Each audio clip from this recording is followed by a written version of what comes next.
for him, so presenting a bill, so I will go ahead and start for him. He asked me to do so. We will start as a subcommittee, and we have pulled item 7, Alejo, and item 8, Rendon, is on the consent calendar, so you might want to mark your agendas. And it looks like we have an author here. Assemblymember Garcia, would you like to begin? Thank you. Good morning. Good morning, Madam Vice Chair and members of the committee. It is great to be here before you to introduce AB 197.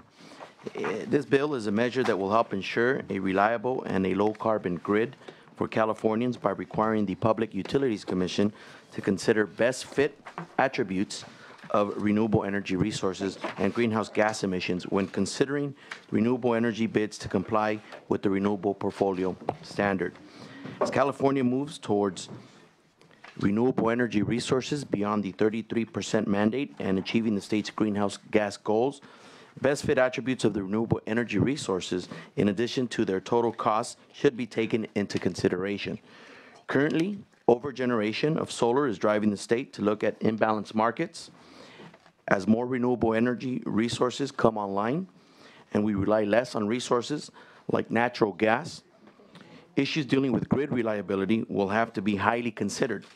Therefore, procuring renewable energy resources with the best fit attributes that ensure grid reliability and help meet the state's greenhouse gas goals should be a priority. Ensuring that these factors are considered in the long-term procurement plans will help California achieve a low-carbon and reliable grid. I have a couple witnesses here with me today, and so thank you again for allowing me to present. Great. Would your witnesses go ahead? All those witnesses in support? Good morning, members and staff. My name is Jan McFarland. I'm here representing Energy Source, a geothermal development company located on the Salton Sea. AB 197 expands the RPS least cost best fit provisions to include greenhouse gas, capacity, and essential reliability services. As we move to decarbonize the grid through 50% renewables, 80% and beyond, renewables must do their part to provide grid reliability benefits.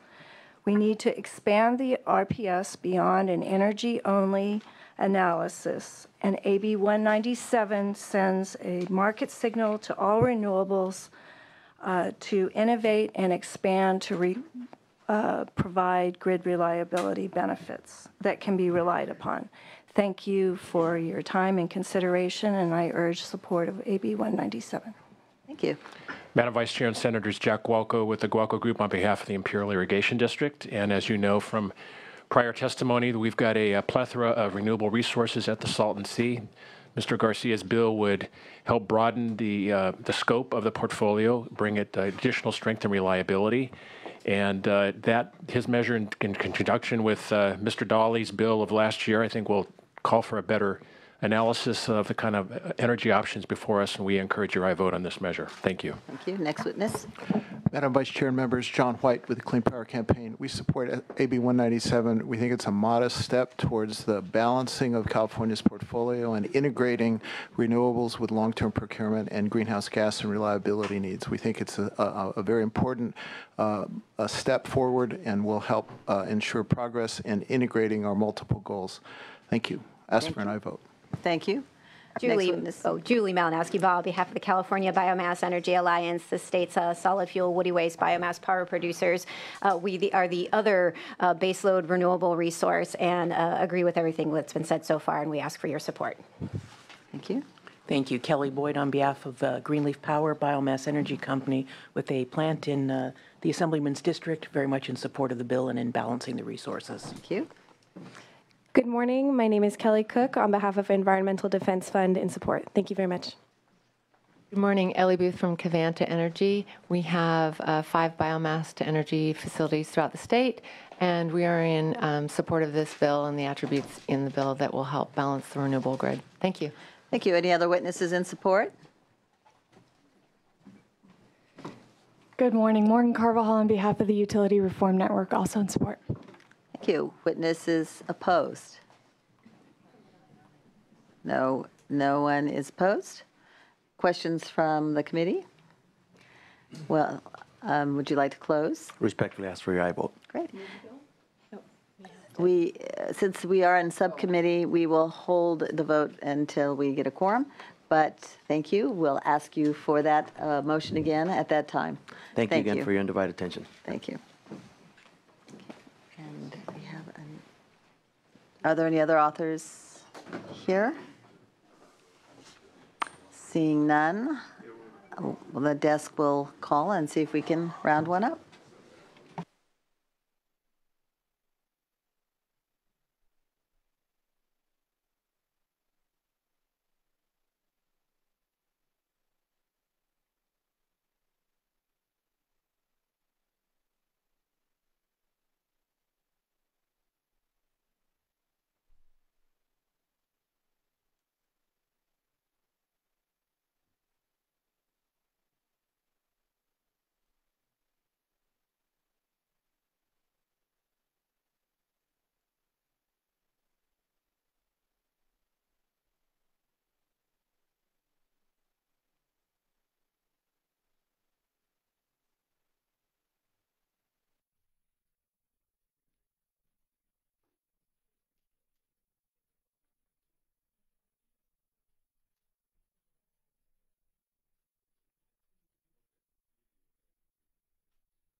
Ladies and gentlemen, we'll continue as a subcommittee of the Committee on Energy, Utilities, and Communications. We have an author present today. Assembly member? Yes, you're on the hot seat. Welcome. Thank you. Actually, missing my joint author. You guys are moving quick this morning.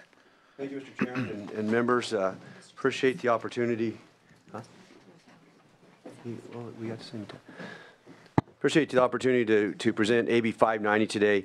590 is a bill that what we're trying to do here is we're trying to, at least for my districts and the areas where I represent, we have I'm going to just kind of give you the Reader's Digest version of what's happening up in the forest.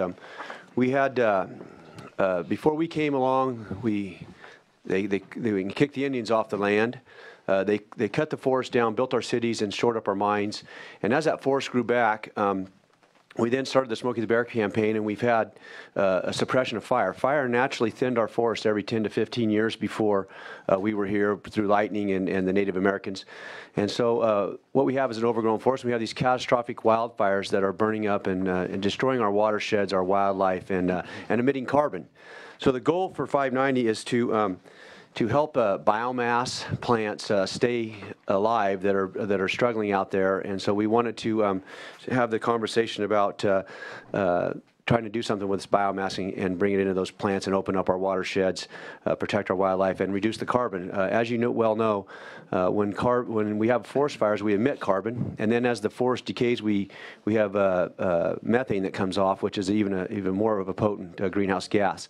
So what this bill does is sets a policy in place that biomass is very important to California and the industry, and we're trying to work through actually getting some greenhouse gas reduction funds is what we slated for to help offset the existing plants that are going to close down. We're not talking about opening up new plants. We're talking about just trying to keep the ones that we have available running.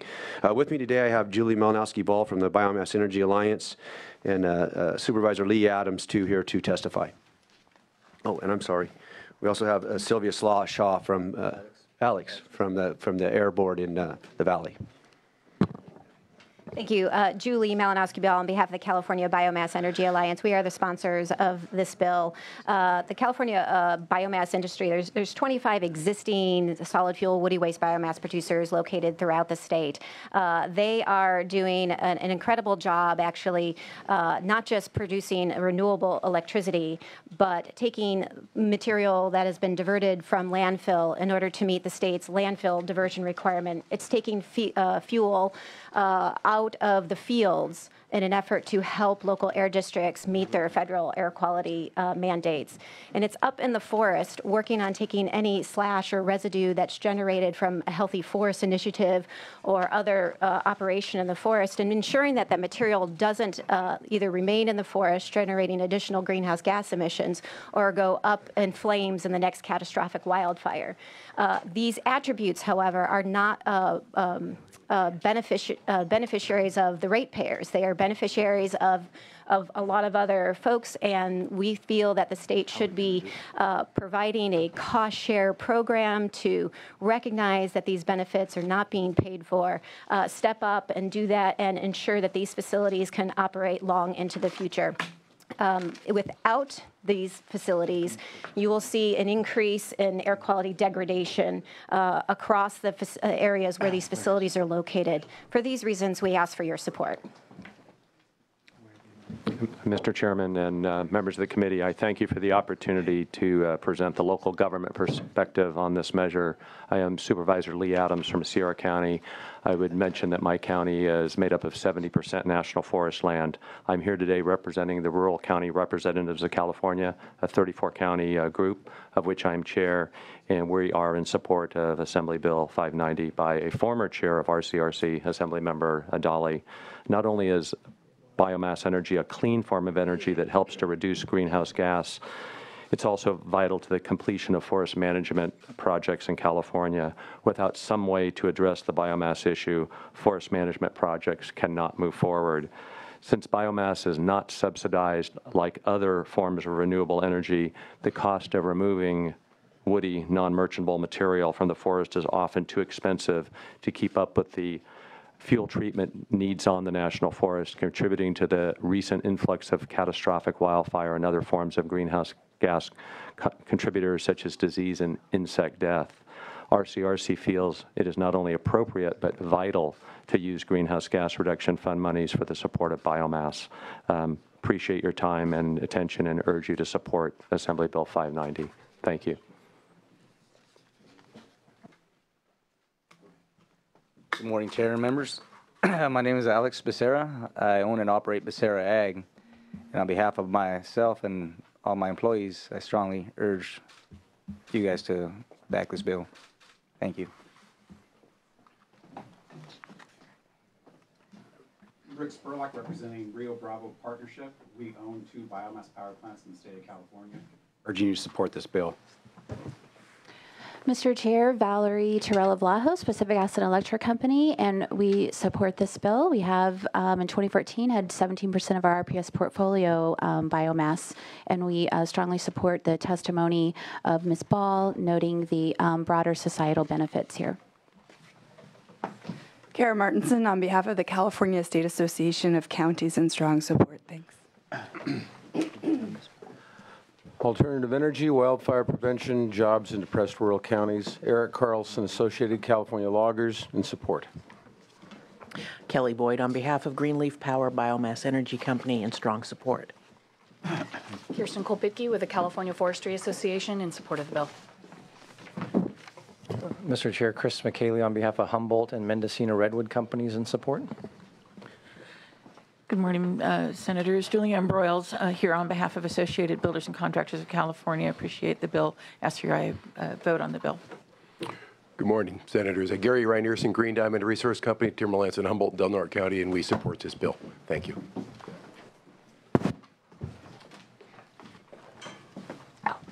Hi, Ellie Booth from Cavanta Energy. We have 2 biomass energy plants in the Central Valley that are key and connected to farmers in that area as the drought impacts their crops and they continue to pull out almond trees and orange trees. Our 2 facilities take those plants, and we need this bill to continue to operate those facilities. So appreciate your support. Thank you. Amber Blix for the Independent Energy Producers Association, also in strong support. We like the bill for continuing to provide valuable renewable energy from biomass facilities, greenhouse gas reductions, and well-paying jobs. Thank you very much. Mr. Chairman, members, Mark Weideman on behalf of IHI Power Services Corporation. We are also in support of this bill. We have a number of plants throughout the state of California, and we appreciate your consideration of this measure. Thank you. Good morning, staff and council. My name is Mitch Lopez. I own Lopez Ag Service, Inc. and A&M Organic Solutions. On behalf of myself and my 35 employees, I strongly urge support of this bill. Thank you. Do we have any other speakers in support of the bill? Do we have anybody in opposition of the bill out there in the public? Please come forward.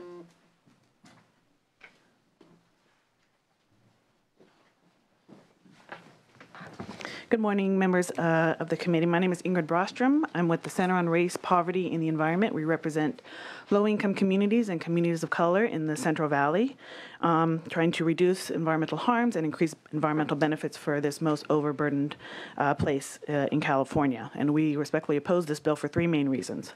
First, biomass incineration generally increases rather than decreases greenhouse gas emissions when looked at from a life cycle approach. This includes looking at the transportation of waste to facilities, as well as the loss of carbon sinks and carbon sequestration sources.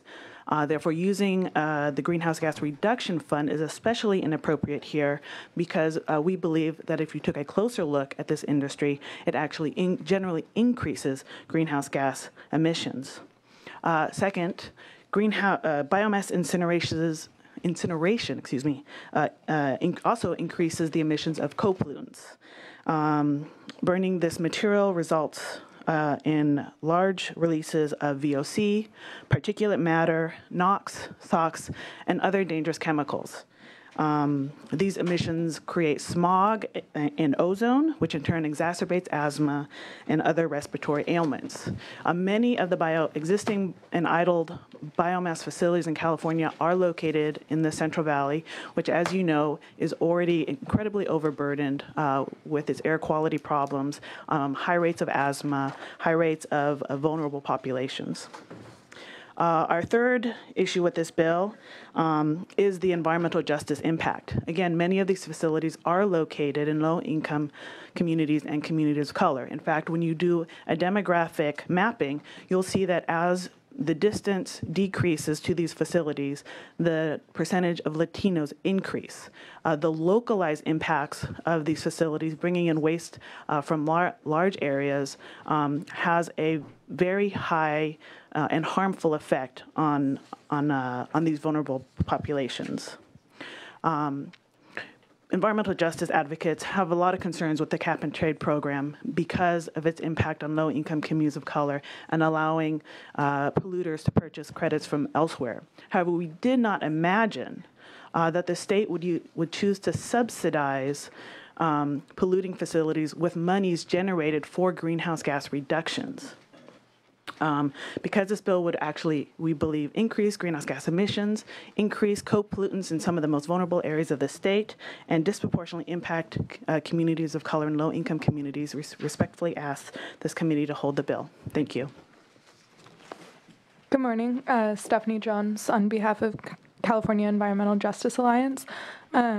We oppose this bill because it makes no specifications that the facilities would actually reduce greenhouse gases on net. As your consultant, Mr. Dickinson, notes in his report, what the net life cycle impacts are of a biomass facility is a very facility-specific and fact-specific determination. Many biomass facilities actually increase greenhouse gases and co-pollutants on net. So we respectfully oppose this bill. Hi, my name is Olivia Bensinger. I'm a Harvard Law student and I'm interning in the Bay Area this summer. I'm here also to oppose the bill because I think it is really inappropriate to be using greenhouse gas reduction funds to subsidize polluting facilities. I also think it's the state should not be subsidizing financially unsustainable industries, especially ones that are already receiving federal subsidies. I respectfully oppose this bill. Thank you. Thank you. Anyone else? Anybody out there in the public who wants to register a position on the bill, any kind? Okay. I will begin by addressing Senator Wessel, if I could make a statement. Sure. Sure, go ahead. Assembly Member Salas. Thank you, Mr. Chairman. Senators, I just wanted to weigh in a little bit, and now, especially since you heard from some of the opposition as well as somebody that represents the Central Valley. What we're really talking about is choosing another form of alternative energy, right? Biomass facilities. You heard about, this might create more greenhouse gases. But I know for a heavily agricultural area such as the Central Valley, we divert thousands and thousands of tons of ag waste to these facilities. This is ag waste that otherwise would be burned in an open field, which would cause pollutants, which has a detrimental effect on public health. Members, I have students, children in my area that look at a flag outside their schools to see whether or not they can play, depending on how sensitive they are to allergies, right? This is a measure that'll help offset some of those public health air pollution risks, right? And what we're doing with all this ag waste is we're diverting it to actually create renewable energy, something that this legislature, something that this state says they want to incentivize and they want to do. This is like an approach that not only prevents us from doing open field burning, but also helps create that renewable energy that the state of California is looking for. And so I just wanted to lend my support, obviously, for this measure and ask you for your support as well. Thank you. And I wanted to get into that a little bit to address those concerns, but also to see how this bill can move forward, because I know it's important in areas of economy and also in providing jobs, and also you make the contention that it helps the environment. I can tell you, I represent a district that also has biomass, and it is used to divert waste that would otherwise be incinerated in open fields. Now, what a lot of people that don't spend a lot of time in the valley don't understand is that without these facilities, you would basically drive around the county and witness open fires billowing smoke throughout the county.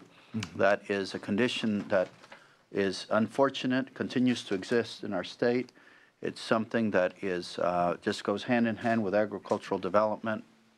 We have to find better ways to do that, but unfortunately, the current state of affairs allows farmers to burn waste out there in the fields. Since the introduction of biomass, the fire departments now can deny permits to burn waste because they have an alternative source to send the waste to. So in light of that, and understanding that without biomass, there will be conditions in our communities that will exacerbate the quality of health for the people living out there. There must be a middle ground that we can work on, and I understand that. Mm-hmm. And I want to work with both of you to address those concerns. We want to add language to your bill amend it, that we amend the bill at a minimum, limit the eligibility for funding of a facility that demonstrates to ARB that generation of electricity by the facility using solid fuel biomass results in a net reduction of GHG emissions. In addition, the author and the committee may wish to amend the bill, and I ask that we do, that we support an amendment of the bill to direct the California Energy Commission in prioritizing projects eligible for program grants to maximize the reduction of greenhouse gas emissions achieved by a project for each dollar awarded. So we are, in essence, identifying those projects that do have a net reduction of greenhouse gases to qualify and be eligible for funding to help them achieve that goal. Furthermore, I mean, this is, I think when we're talking about renewables, we're talking about energy projects that generate energy that also have a beneficial impact on the environment, that this bill open up eligibility for those projects as well, so that the Energy Commission will also be able to take applications from other renewable energy sources that are provided potential to provide environmental health benefit and economic benefits in addition to net greenhouse gas emission reductions.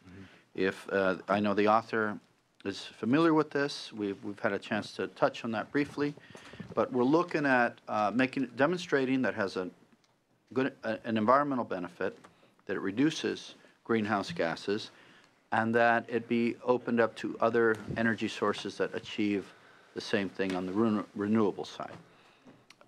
If the author is okay with that, I'm okay with supporting the bill. And so, if I may, totally fine with that. And actually, those are thoughtful amendments that you've brought forward. And we're not afraid to talk about the reduction of greenhouse gases. We believe that we're not afraid of any of that kind of an amendment. What I do want to mention, though, on broadening it out. Obviously, we don't have a problem with that amendment either. But when we do get down to the financial part of it, if you slice it up so thin that we don't save some of these plants, we might be asking for more resources to try to make sure that we keep them alive. So that's the only thing I just make you aware of. But yeah, no problem with the amendments. Well, I mean, it's a question of fairness. It's a question of achieving our goals, and it's a question of us doing our jobs as legislators to make sure that not only we identify those projects, so we identify the funds as well, if it's really that important. Absolutely. So, I mean, I think we can work on that together, but it's also a function of how many projects are we looking at, and how much will it require them penciling out. I mean, we have to look at that as well. So it's a comprehensive effort, and I think we're not talking about an enormous amount of plants, and thereby not really talking about an enormous amount of money. We're talking about projects that we can identify as important to our economy, to our health and our environment, and we can prioritize those. Correct. No, Mr. Chairman, thank you for your work on this, and especially the discussions. I know we've had discussions over the past couple of weeks, and your staff's work as well. In addition to the amendments that you were talking about in terms of prioritizing for greenhouse gases, appreciate that, but would also like to include, and maybe we could have additional discussions, the public health aspect of that as well, if there's a weighted formula or whatnot, so that we can address some of the concerns that you even raised in your comments, where we're looking at the public health aspect of these, that's fine. These things as well. That's fine. We'll go to Senator Leyva, followed by Senator Pavley.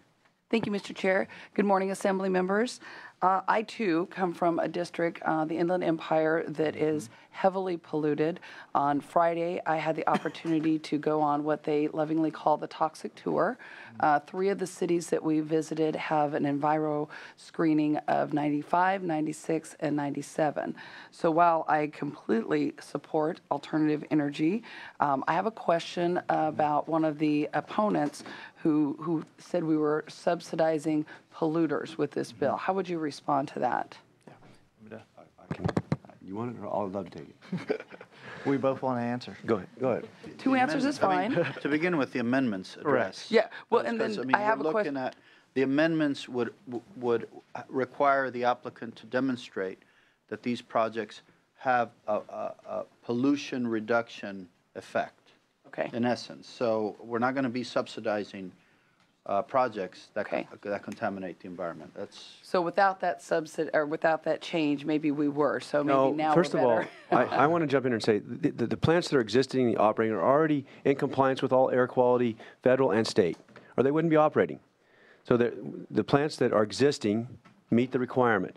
And I think there's been some, the information that's come out as, there was talk in one of the other committees that we heard the bill about, it's the same as a coal-fired plant. We're not open burning coal.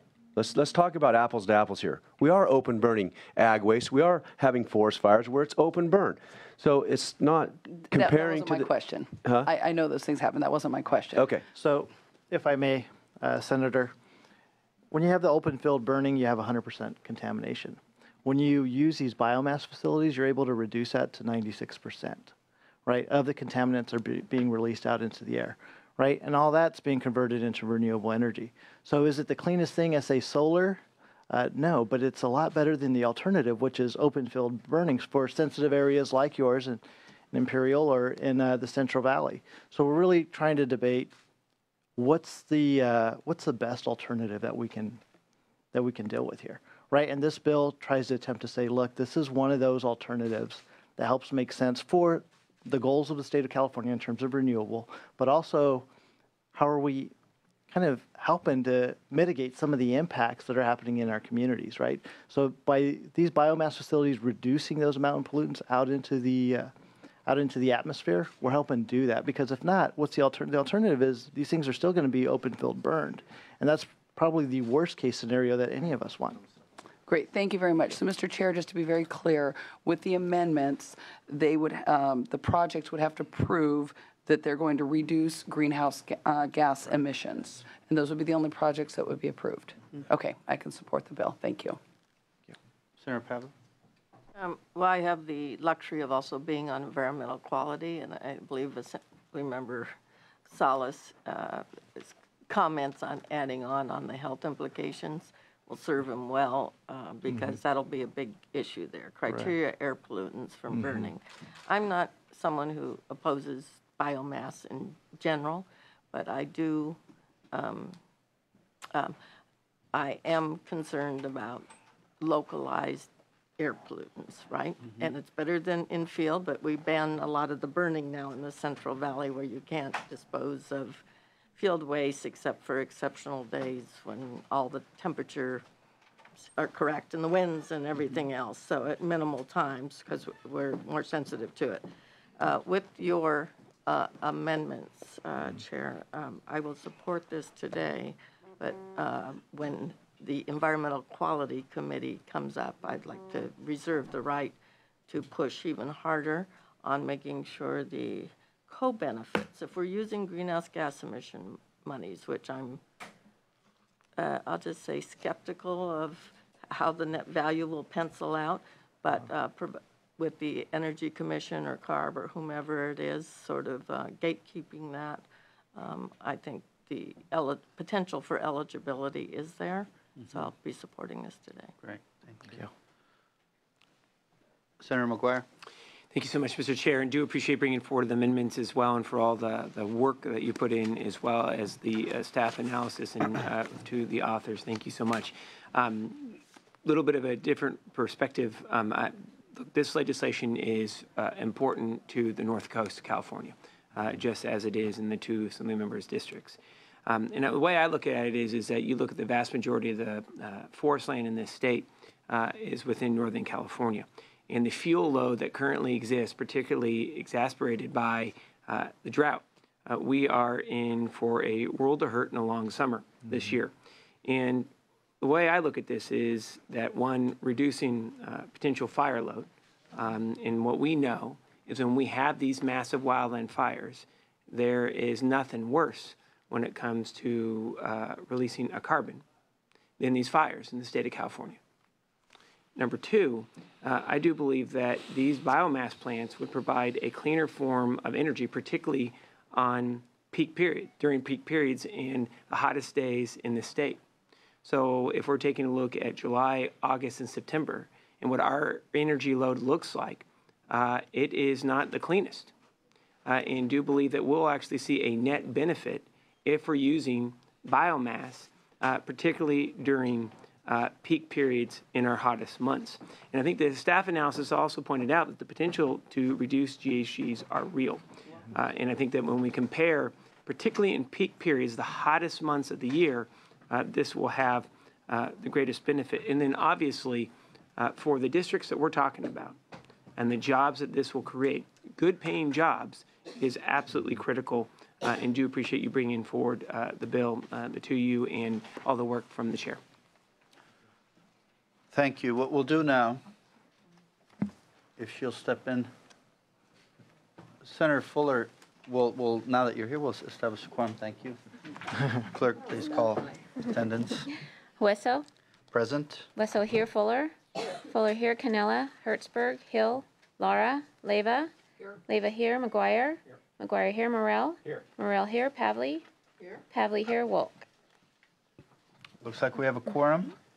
Could we enter, if we don't have any more comments, is anybody interested in making, Senator Morrell? Yes. A couple of things. There's so many, an onslaught of so many of these bills that regarding spending the money from cap and trade that AB 32 has taken in, as you guys know, billions of dollars into out of the pockets of businesses and consumers. And so if the outcome is simply to direct the money to other favorite projects, I'm uncomfortable with that direction.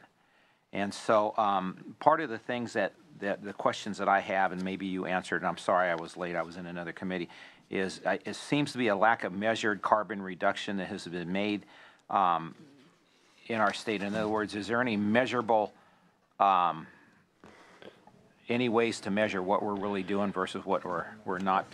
Did you cover our, were you able to hear our conversation that we had on amendments that we're adding to this bill? No, I apologize. I was submitting a bill. We have proposed some amendments that do just that. Okay, okay. And we'll be glad to share you with those, but it's... Okay, thank you. We have amended the bill to ask that they demonstrate that it reduces greenhouse gas. Okay, so if there's nothing else, if we can have a, if you want to make a closing statement, or if you'd like to, we'd like to entertain a motion. Anyone? Move. We have a motion on the bill. Did you want to make any closing statement? Just respectfully ask for an aye vote, and I really appreciate the chair doing your due diligence and your staff. We are excited about this bill. We think it's moving in the right direction to do good things for the environment, to also create jobs, to reduce the fire risk out there. The co-benefits to doing biomass are huge, and I think it's a good common sense approach, and we would just respectfully ask for an aye vote. Thank you. So we have a motion. Clerk, please call the roll. Do pass as amended to Environmental Quality Committee. Hueso. Aye. Hueso, aye. Fuller. Aye. Fuller, aye. Canella. Hertzberg. Hill. Lara. Leyva. Aye. Leyva, aye. McGuire. Aye. McGuire, aye. Morrell. Aye. Morrell, aye. Pavley. Aye. Pavley, aye. It has enough votes to get out. Congratulations. We'll put the bill on call. And let the absent members add on. We will move forward with Assemblymember Dodd, who's present now here. Welcome, Assemblymember.